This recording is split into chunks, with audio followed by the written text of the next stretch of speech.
No timescale has been put on the length of the suspension, which will be determined by how quickly information is revealed by the investigation. The open-side flanker will not be in the Scotland squad for the autumn tests, which will now be announced tomorrow rather than today, having been postponed by 24 hours yesterday to allow head coach Gregor Townsend more time to gather information on several players who picked up knocks while in action over the weekend. Hardie, who is thought to have had an initial conversation with officials before his suspension was announced on Friday, has won 16 caps since arriving here shortly before the 2015 Rugby World Cup. Born in New Zealand, he qualifies for Scotland through a grandmother from Fife.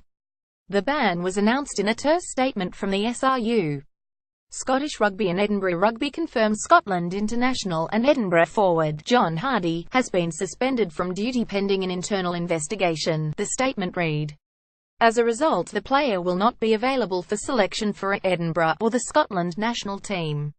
It is normal practice with such matters that we are unable to comment further given the nature of the investigation. The Edinburgh squad, who were already in Moscow for Saturday's Challenge Cup tie with Krasny Yar, were told of Hardie's suspension around the time it was announced, having apparently known nothing about it beforehand.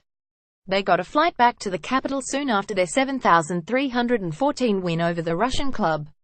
While it may be some time before the outcome of the Hardie ban is known, a conclusion to the separate inquiry into an incident involving Edinburgh captain Magnus Bradbury is expected this week.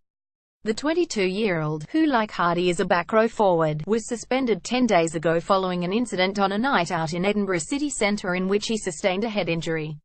Bradbury has now been suspended for 2 games, having first missed out on the win over London Irish, also in the Challenge Cup, a week past Saturday.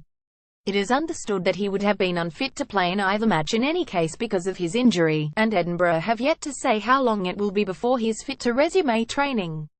Although the suspension could be ended today, by either a ruling that Bradbury was not guilty of any disciplinary breach or a decision that a 12-game ban was sufficient punishment, the odds are that it will be another couple of weeks before the player is healthy enough to be selected.